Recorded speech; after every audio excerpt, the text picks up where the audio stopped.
I'm in. Oh, there it is. Gimme your love. That's right, I got into the Switch 2 event, and I even got to stay double the amount of time I was supposed to. But we'll get into how I managed that later. And let me tell you, the games I played surprised me. Ones I thought were gonna be perfect, weren't. And ones I honestly did not care at all about, turned out to be the best games I played at the entire event. And remember, I wasn't invited to this. I should not be here. Which means I'm going to be the most unbiased and ruthless critic there is on the hardware and the games. But again, all that in due time. So basically the reason I got into this event in the first place is because, well, I got lucky in Nintendo's raffle. So how did I get so lucky? Unethically. So I made 21 Nintendo accounts. I actually only intended to make 20. But us Nintendo YouTubers usually don't become a Nintendo YouTuber because we're good at math. Admittedly, I feel a little guilty for doing this. I mean, I'm not scalping them, right? I only got one. But you know what? I'm here to represent the common man, the everyday Nintendo gremlin. No media elite or large YouTube channel. So if you can forgive me, then join me and let's heavily scrutinize every single title here, as well as every single controller and, of course, the console itself. It's as if I was meeting my daughter's boyfriend for the first time, you know? Like, I know you love him, Jessica, but Donkey Kong has frame dips.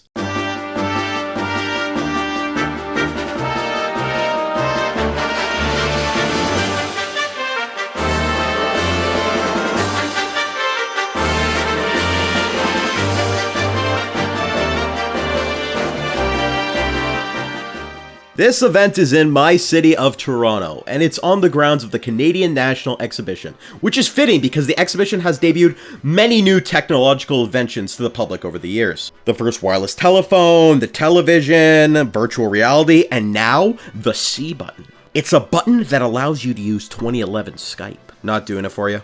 How about red game cards? Yeah, I know.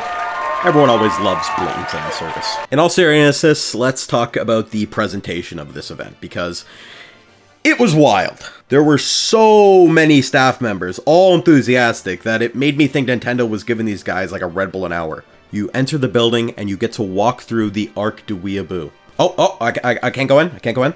I'm sorry I said Switch Sports was bad. I was just kidding. Oh, okay, I just gotta wait. Oh, okay. Yeah, I don't take back what I said about Switch Sports. The game suck! Look at this box. The controller is on. Oh, here we go.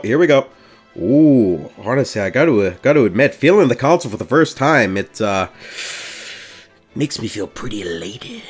It has that premium feel that I felt when I first picked up the OG Switch, you know? It's so thin, it's almost like an iPad or a tablet of some kind. I mean, it is a tablet, but you know what I mean. But I can't actually properly test it until I get to play something. And bam, I finally get let in. Oh man, geez, thanks guys, standing ovation. Wow, must have really liked my quiet Nintendo Direct September 2022 video. I'm so proud. And then another bam, Mario Kart World. This event was heavily controlled in time, so booths were always open. I got to waste no time. I tested the game in handheld mode first, and dog, that screen is actually amazing. I shot and uploaded this in 4K so y'all could see these games as clear as possible. See, I own a Switch OLED, but I never unboxed it, so I can't really compare it. But I will tell you, this is definitely more vibrant and vivid than the OG Switch. Like, an OLED panel would definitely be better, but you know, for an LCD, this is about as good as you can get. This is awesome. Mario Kart World itself, though, felt a little unremarkable to me. I mean, it's Mario Kart, which I think in normal circumstances would have been fine, but here in Canada, it's 110 CAD, up from 80 CAD in the last entry. If it felt really overhauled mechanically or much larger in scale, then I think it would feel more justified to have a price increase. And it is more impressive than Mario Kart 8, it just isn't enough, in my opinion. But it's a buy for me because of the one new mode that completely changes Mario Kart, in my opinion. I don't know why I keep saying in my opinion. There's no one else here with me. I am the only opinion. I was way into Knockout Tour. As someone who really isn't a Mario Kart guy, it just felt so competitive in this race that I had to care. And I think the reason why that is because of the eliminations. See, you have to finish in a certain place, or at least in a certain place, in order to advance to the next round. And I was always like barely advancing, just always hovering around last place, but I ended up in first for a bit, actually, and finished third in the end. You know, the fact that the races are, well, multiple tracks combined, they're so long, they give you the opportunity for having a comeback like that. I just think it makes Mario Kart as a whole much more interesting. Next was Donkey Kong Bonanza. This was a trip and a half. On the one hand, this game is like the game version of Crashing Out.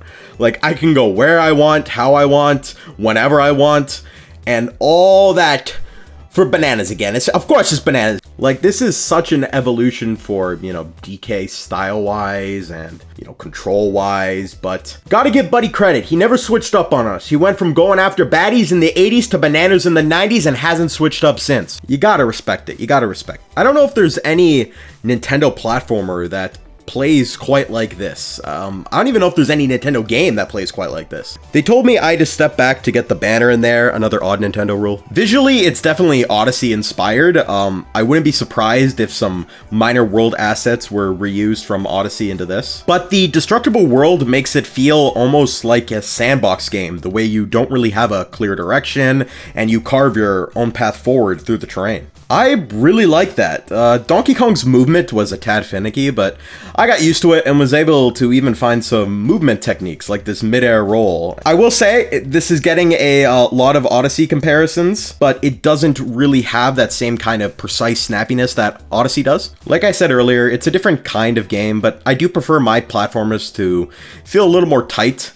This game feels like it embraces the complete opposite direction of, you know, tight, precise controls. Everything in this game controls so loosely. When you play as Donkey Kong, it almost feels like you're playing as a giant ape, and I don't know why they'd have Donkey Kong control like that, but honestly, it surprisingly fits, believe it or not. But yeah, it's bombastic.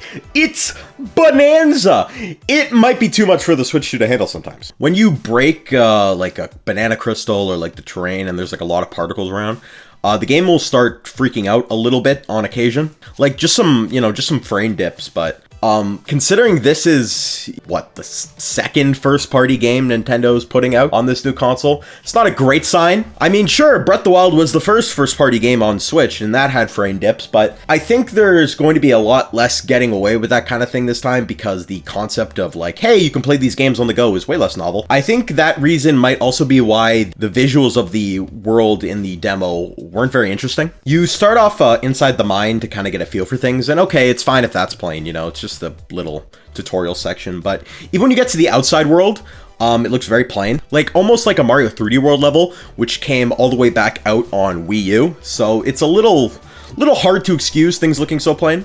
Again, others might, you know, disagree with me on this, but I feel like Odyssey, I don't mean to bring up Odyssey again, but Odyssey looked very, very, very interesting visually. And the level of creativity, at least, again, not for the levels themselves and how they play, but the design just doesn't feel quite to that same standard. I think it's because they don't want to have too much going on because the terrain breaking kind of makes things freak out. When you're in a smaller area, like when you go in these little challenge rooms that are very reminiscent of the ones in Mario Odyssey. Again, bringing up Odyssey again, but it's necessary. Things get a lot more visually interesting there. You know, I actually had been playing Donkey Kong for so long that the staff were like saying behind me that I had gotten to a part of the demo that they hadn't seen before, which I thought was pretty neat, but you know, I guess I'm just so cool. Excuse me, I got a potassium deficiency, I need a banana. Anyways, me and my enormous DK aura were forced to move on to the free play section. Oh, and I should probably mention something important. Even though I was a raffle attendee, I was not with the other raffle attendees. I was in a different group. See, I was the only, like one of the only people there that was just there alone. Don't focus on that. Remember, Donkey Kong, I'm cool. But because I was alone, they needed one more person from my time slot to fill up an extra space in an earlier time slot. So I got in early because I was alone. Give it up for Solitude. Yeah! The group I was moved up into, however, was pretty much all the media invites, aka influencers with, you know, sizable followings. which made the people at the front desk not sure what to do with me because I was sent in early with the media people, despite only having a lowly attendee pass. But they gave me the regular attendee wristband anyways, and I continued on into the event with the group of influencers. But the one thing I was really surprised by is that there weren't a lot of Nintendo influencers there. You can probably see the few Nintendo influencers that are there, you know, they were the only ones that was dressed like a Nintendo fan. Leave a comment down below with a timestamp if you see any Nintendo influencer you recognize. One thing I thought that was kind of funny were these two TikTok girls, I think they were, maybe YouTube Shorts, I don't know. They were doing poses in front of the, you know, welcome to Nintendo Switch 2 experience, Toronto. And like, they were going like, wahoo, I'm Mario. And I was just sitting there trying to get my like one little piece of footage of that sign, and they were taking so long. I was gonna be like, his name is Mario! Clearly, I was around rubble that I've never experienced the pain of playing Mario Tennis Ultra Smash. One of the things that really clued me into the fact that there weren't that many Nintendo fans there was that I ended up 3rd place in Mario Kart. One of the only 2 people that came higher than me in Knockout Tour. One of them was a pretty famous Nintendo YouTuber. It was cool. What were we talking about again? Oh yeah, free play. So moving on to the free play area, it was crazy, man. They had so much stuff there that it was a little overwhelming. I mean, this, like, look at this. It's like a pilgrimage for my people. As I explored around though, I realized how much of the stuff there was not new titles. Only about half were new titles. They had stuff like Cyberpunk, Street Fighter, you know, new to Switch, but stuff most people have already played before. They also have you play them in TV mode. I think it would have been smarter to let me experience something like Cyberpunk in handheld mode, as that would really hammer home like, hey, this is running on a handheld this thin, this new, this nicer screen. But I didn't waste my time with any of these, really. The moment I got into free play, I bolted to Metroid. Metroid is my second favorite game series, and depending on my mood, it's number 1. Prime Board for me has been like mythical legend at this point. Like, my obsession with it has almost become like an inside joke to the people that I talk about video games with. So actually playing it, I cannot overstate how big of a moment this was for me. Unfortunately, my hype was a little soured by having to fidget with the camera because the staff members told me I couldn't film it directly. It's not his fault, he's just doing his job. I wasn't cheesed or anything, but this is just another dumb Nintendo thing. You have to film the game at like a really far, sharp angle or from behind your shoulder. And because I was going alone, I couldn't have anyone hold the camera for me, so I had to place it on, you know, the table next to me. So this is the best I could get for y'all. I mean, it's fine. You know, I'm obviously going to talk about Prime a lot when it releases, and I really wanted to show you guys me using mouse mode for the first time, so that's what I mostly recorded in this session. I was so excited to try this because Metroid and mouse controls just are like a perfect match. But in the first really big surprise of the day, I was super disappointed by how mouse controls work. I figured the Joy-Cons being thin would be a little bit of a problem, but it was a lot more annoying than I realized, especially moving it side to side, not up and down, as every time you move it, it feels like it's gonna slip out your hand. But the worst part is they still expect you to use the face buttons on the right Joy-Con. So I had to kind of maneuver my hand in this weird claw grip situation, you know. I'm used to doing that occasionally in games like Elden Ring, but I'm sorry, I'm not doing that in Metroid. Also, another weird Nintendo rule is that they force the staff to make you wear the Joy-Con strap any game you do mouse mode in. Like, for motion controls, okay, maybe they don't want people damaging the TV, but it's a mouse. I wonder if the Nintendo makes their employees do it when they're working on their computers. Okay, but other than all that bad stuff, Metroid looks so good. The cutscenes look like a cinematic trailer every time, and there was this one part where the Federation brings out a mech and you fight with the mech. But I'm kind of like a stupid guy. I was like shooting at the mech. Remember, I miscounted 20. Yeah, I left the booth feeling pretty much the same way about Prime. The hype and the disappointment like completely balanced each other out, and I just felt like my hype was validated, not exceeded, you know? Next, I went to try out GameCube on NSO. Now, look, it's not something most people would try because it's not something new. It's not even something, like, impressive for running on a handheld. This is GameCube games, but I'm for the people, and the people have been waiting for GameCube on NSO for years. So I booted up my old favorite game of all time, before Breath of the Wild dethroned it.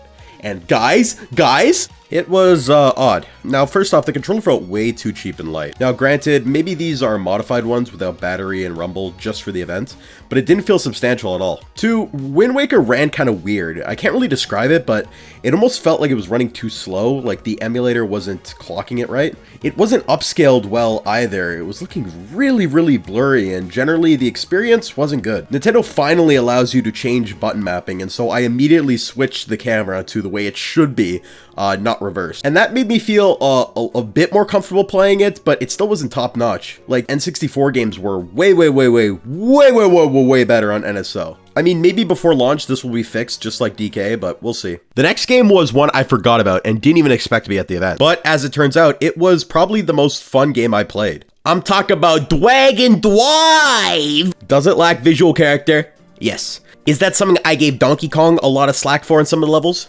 Yes. Is it going to be as irrelevant as ARMS as soon as there's more to play on the Switch? Oh yeah. But do I care? No. So Dragon Drive is Nintendo's new multiplayer showcase for the mouse mode. Use the Joy-Cons to roll the wheels and to shoot the basketball. It works phenomenally well. The way the Joy-Con rumbles to simulate the traction of your wheels, how seamlessly the motion controls pair with the mouse controls, and just how many options you have to move and shoot. It's fantastic. It isn't the most precise thing in the world, and it gets really frantic, but that's part of the fun. I think I was the only one in my group really getting a handle of the controls. The guys on my team were all struggling to grab the ball and to shoot, and the other team were all kids, so I was dominating! The staff member beside me was telling me to try all these, tricks and cool moves out, but then he would go easy at them, they're just kids, man! And I'm like, but then how am I gonna do the tricks you're telling me to try, man? And you know what? I was thinking about going easy on them. But then I thought, would LeBron do that? Did he go easy on the Thunder in 2012 because they're one of the youngest final teams in history? Did he go easy on the 2018 Celtics because Jason Tatum was a rookie? No, he didn't. Boom! Hey, yabba dabba dabba doo old name. I was literally seeing 3 rims out there and I just shot that the middle one. Hey, I got a Joy-Con in my Rari. Yeah, I'm definitely getting this game. I do hope they improve the visuals though, as, they don't look great, but this kind of game doesn't rely as heavily on having engaging visuals as something like an adventure game like Donkey Kong does. Still though, I do hope they improve it because it needs some more flair. Oh, also for a little portion of my gameplay of this, I tried using the Joy-Cons on my pants and it didn't work great. And it wasn't the pants because I was wearing the nicest trousers I own, OVO track pants. That's one half of a Toronto tuxedo, I'll have you know. But nah, it wasn't great. I mean, it works, so it's an option if you really don't have a table, but use a table. And take that recommendation seriously. This is like when LeBron recommends a good shoe to hoop in. I'm the LeBron of Dragon Drive. Next game I played was Mario Party Jamboree. My phone died during that, and I lost the footage, so I will keep this brief. It was really, really fun. The new mouse controls, motion controls, all that. Really, really fun. I assure you, I was destroying at it. Unfortunately, I cannot prove that, but I was destroying my competition. But you'll have to trust me because I don't have the footage. I'm really good at Dragon Drive, so I'm a skilled esports gamer. I wouldn't be. Next game. I should probably mention before we get to this next one that in the free play zone, democracy is limited. We had these little cards with 6 slots open on it, and every time we tried a game, a staff member would have to mark down that we tried it. So you would either have to leave the event when your time runs out, your designated time that your group has to leave, or if you played 6 games in the free play zone. The only game where they didn't sign your card to try was Nintendo Switch 2 Welcome Tour. Even the event didn't treat it like it was a real game that should be paid for. I remember the staff member that was working the booth literally referred to the game as a free play. Even though Welcome Tour uses motion controls and the mouse, I was not forced to use a strap, so they didn't even care about that. Even though in every other booth, they're like, put on the strap, put on the strap, put on the strap, or get out. Okay, they weren't that mean about it, but you know what I mean. So, this tech demo that Nintendo decided to charge for and everyone got mad about. How is it? It's lame. It's lame. It's really, really lame. Boring even by tech demo standards. And I don't even know what tech demo standards are. Project Giant Robot? Do you remember Project Giant Robot? Like, the game forces you to read stuff about the console to advance to more minigames. Minigames that are basically Wii-era shovelware repackaged, while doing a cheap copy of the Astro's Playroom hub world. Learning about the console wouldn't be bad if it was done in a more creative way. Like, oh wow, the microphone lets you talk? People hear you when you talk? C button? This would be a useful tool for younger players, but they're not going to access this because it's paid. And maybe it's possible that parents buy this, so that their kids can learn about how to use the console, and it's not too expensive. But if parents are going out of their way to buy a game, why would they buy this and not, I don't know, Mario Kart World? I know World is more expensive than this, obviously, but it's also a real game. I mean, but what family would have money to even buy a game after buying the console? They're gonna have to remortgage their house just to afford it. The only thing that was kind of neat was there is this version of Mario 1 that you can play on Welcome Tour, where the entire level is scrolled out, you know, to show how vast 4K is. I mean, it's neat and it's novel and it's really adorable how Nintendo is acting like 4K is a new concept. But yeah, that's it. Don't buy this. I was originally gonna buy it to test it out for y'all, but nope. Okay, last game of the day. I want to try at least one third-party game, not really to test gameplay because these games are, you know, all already out, but just look to see graphically if this game could run on the OG Switch, or if there's something really, really more powerful about the Switch 2 that these games look like they just couldn't have run on the original. I decided to go with Yakuza 0. Now, again, like I mentioned before, these third parties were really not well suited for this kind of event. Like, I'm sure if I sit down for a few hours and play Yakuza 0, it would be super fun. And something like Drag and Drive would probably get a bit more old and repetitive. But with this booth format, you know, sampler plates of games, if you will, a game like Yakuza 0 doesn't really stand out. I was mostly just messing around. Help. I'm gravely wounded. I played Switch 2 Welcome Tour without putting on the Joy-Con strap.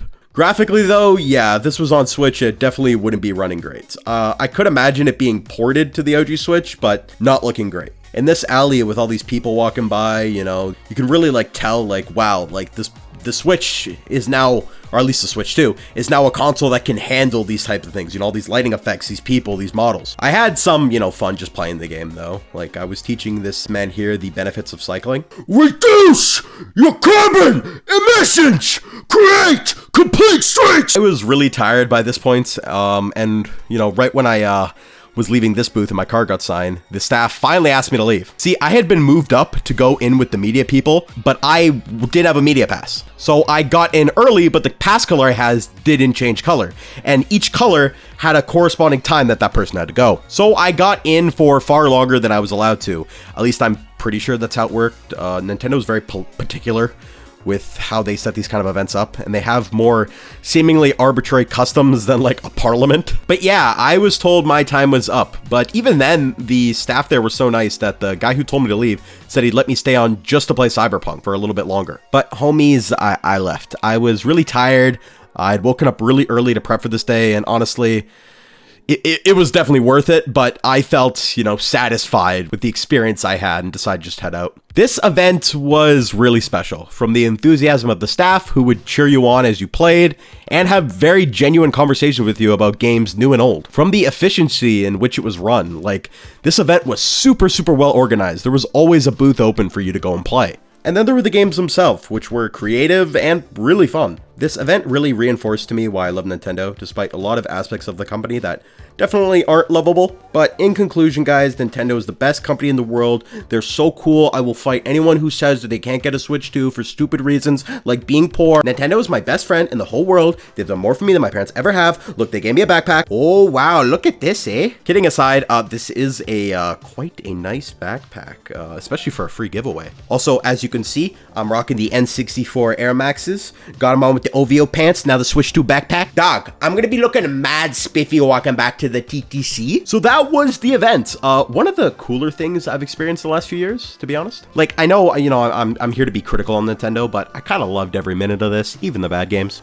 Before I go, you know, I just want to say, I know there's a lot of people that are on the fence about Switch 2 because of the price, especially here in Canada, because wow. So I hope that this video has allowed you to make an informed decision on whether you think the Switch 2 is going to be worth it getting it in the first year. I know there is some stress across the country right now because of the current economic situation. You know, whether you're buying the Switch 2 or not, I just want to give a special shout out to y'all, whether you're from Flin Flon, whether you're from Gaspé, whether you're from Akdayaktak, bro, wherever you are in the country, man, my heart's with you. I may make a video about how the current economic situation is affecting Switch 2 pricing in the US and Canada. So in order to make sure you stay in tune for that, like, subscribe, bye!